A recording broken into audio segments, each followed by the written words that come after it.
The most popular of all buttonholes is the stitched buttonhole made on a special machine that will only make buttonholes. The stitched buttonhole may be horizontal or vertical, depending upon the area of the garment that the buttonhole is made. The next popular type of buttonhole is your tailored or bound buttonhole. That's made with 2 pieces of fabric or 1 piece of fabric, corded, inserted into the garment, and finished on the facing side with a hand stitch. This buttonhole is also made on a special machine.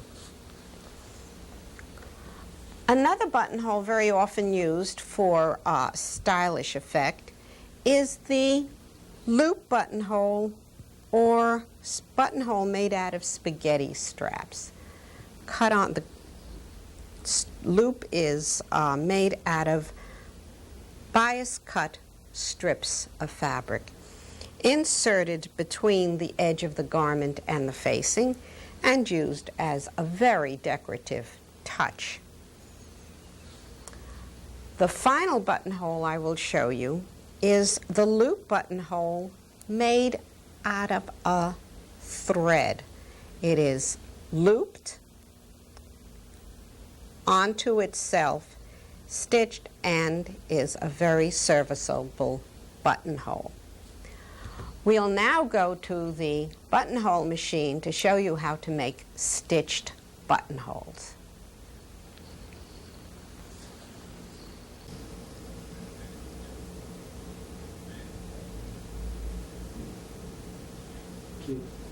This machine makes buttonholes. You use a higher twist thread to enable you to make successful buttonholes. You will generally find the machine threaded, but if not, you will thread it through this tension device, between the tension discs, making sure that you catch it in a little, the cut inside the device, around here, through this point, around this, and then through the needle. The difference with this machine is that you're threading the needle from back to front. You do need a needle threader to help you thread the machine. You thread it through, pulling the device back through the needle, and your machine is set. To mark your vertical buttons, you would dot it along the center line of the garment, marking the bottom of the buttonhole first. To mark your horizontal buttonholes, you mark from the inner side of the buttonhole out. We'll start with our vertical buttonholes. The machine makes a great deal of noise, so prepare yourself.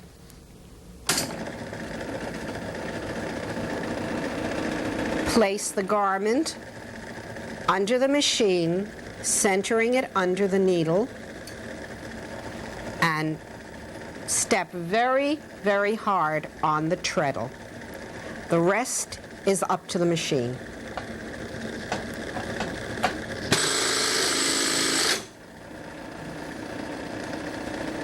The machine also cut the buttonhole.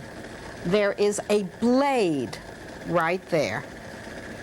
One more buttonhole for our vertical buttonhole. Step hard.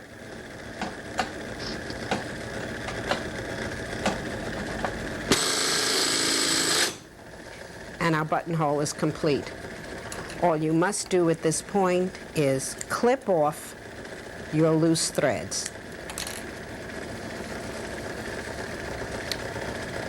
Wrong side, right side. We'll now make some horizontal holes. Center the dot in the opening under the needle and step on the treadle. You can move on to the next buttonhole positioning. Step hard, center the buttonhole placement. Step hard, and you have buttonholes made on the buttonhole machine.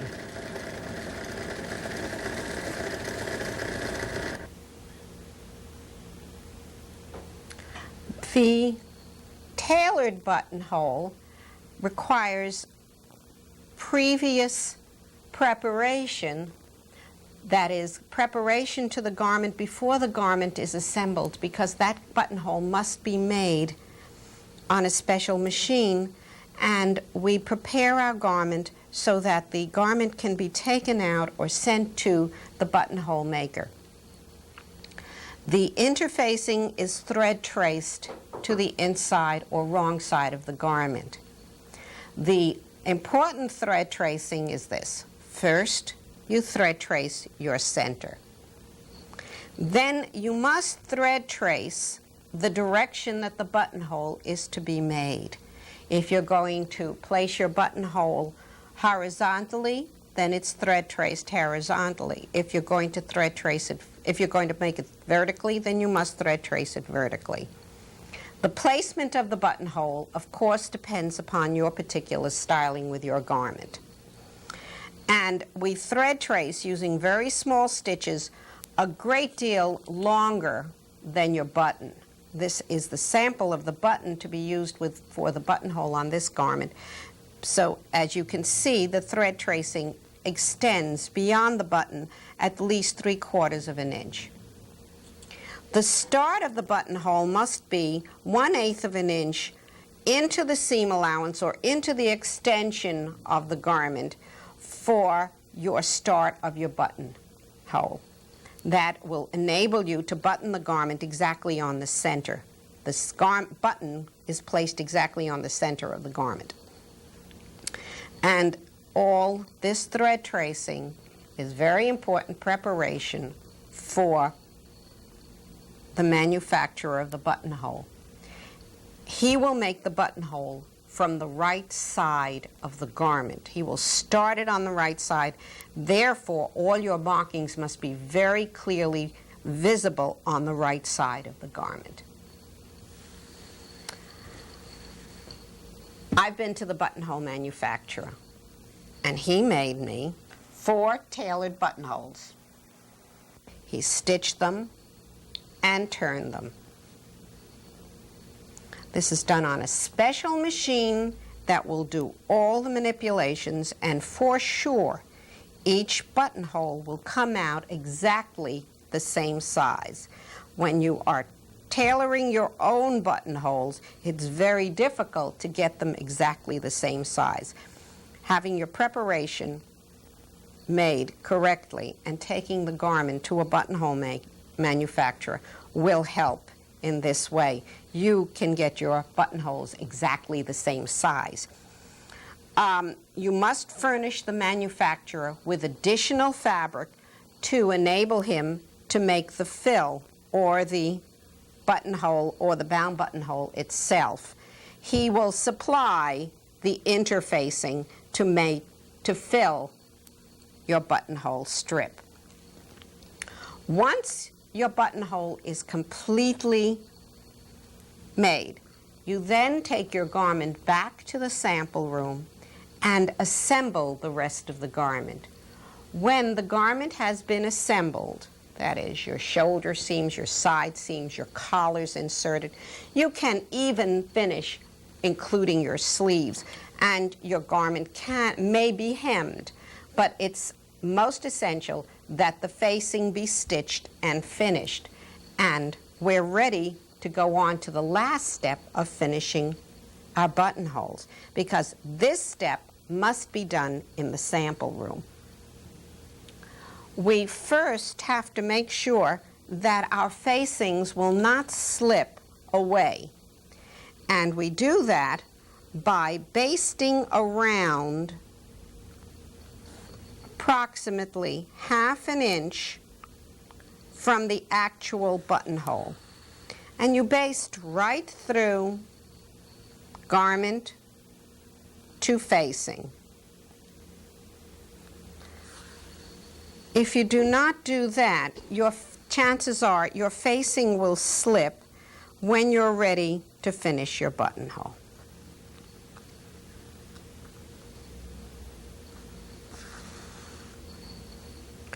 Once your basting is complete, and it's essential that all buttonholes be basted before you continue to the next step. So all your buttonholes would have to be basted.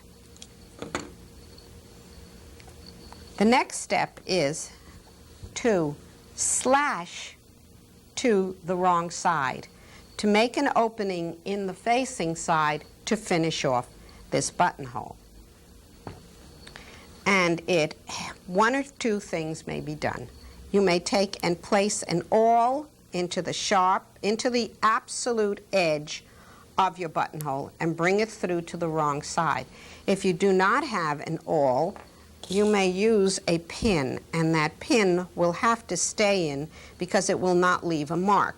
As you can see, my awl left a spot that lets me see how far I have to cut. And it's much better than a pin which has disappeared. So I will take the furthest corner of my buttonhole and push the awl through. I'll now slash from hole to hole.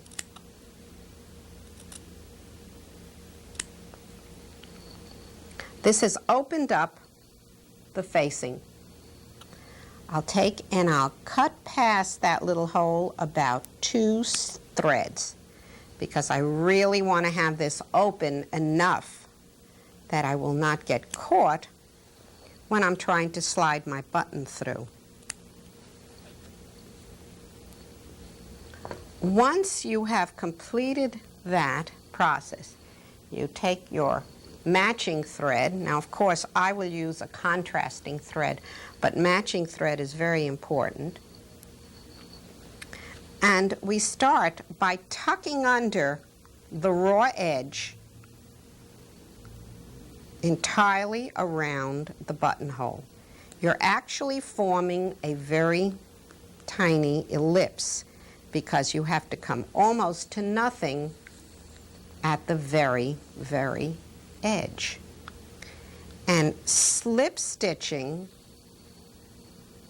taking small stitches so they will not be visible on the outside or the edge of the garment or even the edge of the facing, you will stitch. There, I've got a little bit of a knot. Okay, took that away. And you slip stitch using very tiny stitches entirely around this buttonhole.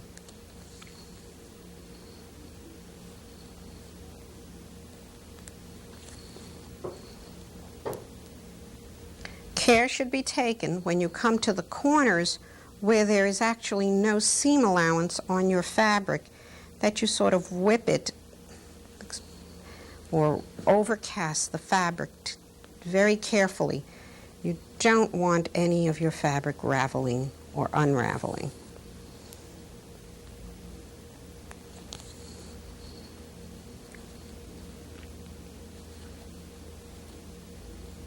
You've got such a tiny amount of seam allowance, and you have to be very careful. It's not more than 1/8 of an inch.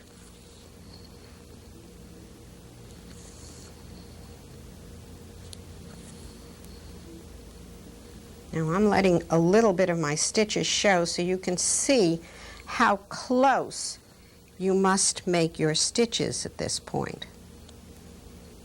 And if you notice, I did not start on a corner.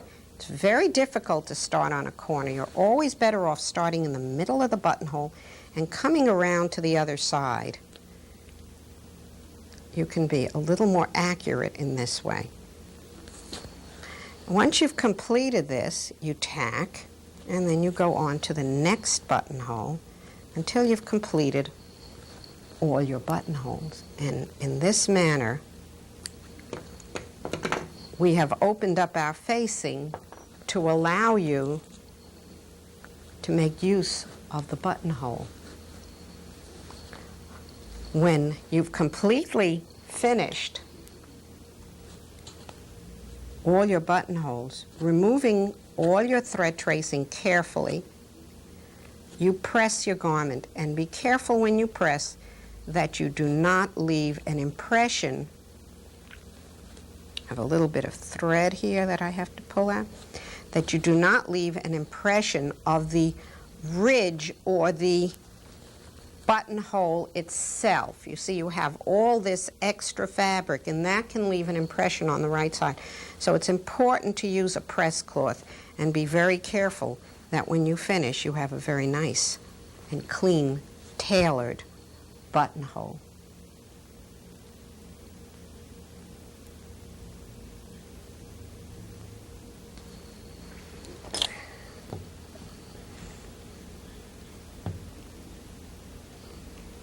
The loop buttonhole, made with a spaghetti strip that has been cut on the bias.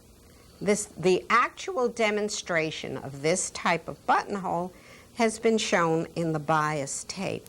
But as you can see, the loops are formed with spaghetti on the surface of the garment. The planning of the buttonhole placement depends upon the design. The making of the loops should be prepared before the garment is assembled. The loops have been stitched down. A facing is placed against that.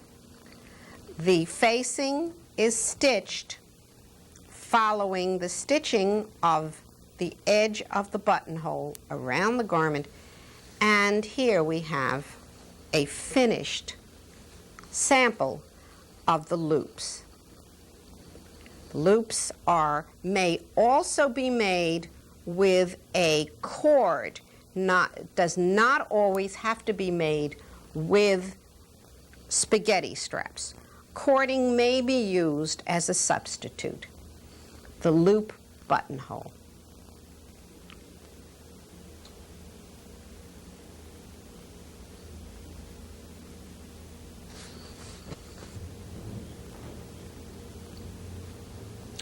The thread buttonhole.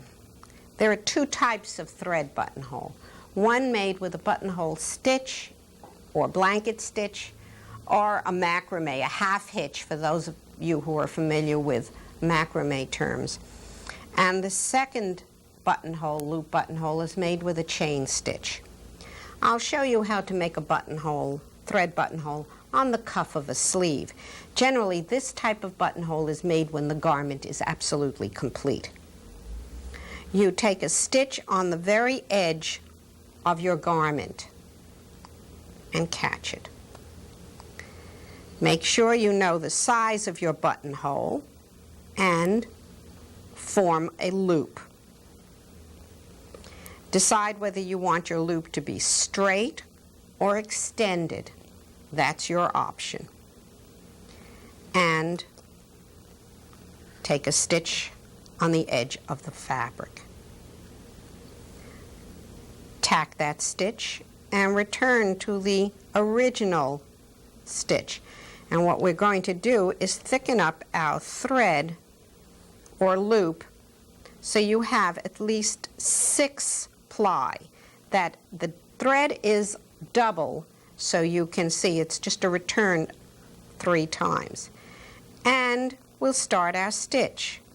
And it's just taking a loop and knotting through until you have completed this chain to the start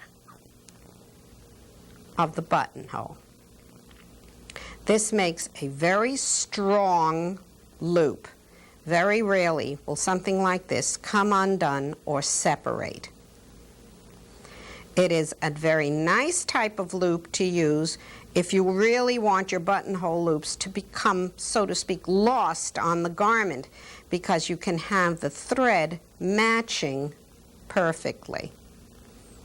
And this little loop disappears on the garment. It takes a few minutes to do the length, but it's well worth it when you finish. When you come to the very, very end, you tack and slide your needle in so you can clip off whatever knots or threads are hanging. And you have the loop buttonhole made with a half hitch. The chain buttonhole is different because you're forming a chain.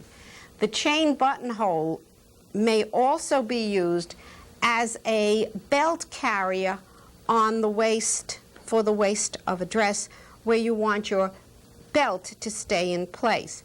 The belt carrier should always be made the color of the belt. If there is no option on wearing the belt, that is, this belt always has to be worn with a garment. If you have an option of wearing a belt with a garment, then the belt carrier has to be made the color of the garment. Now, we take, instead of just a 2-ply, we take and start with a 4-ply piece of thread. That is, it's double and then double again. Let's move to the other side so we can show. Take and tack. You need a needle for this.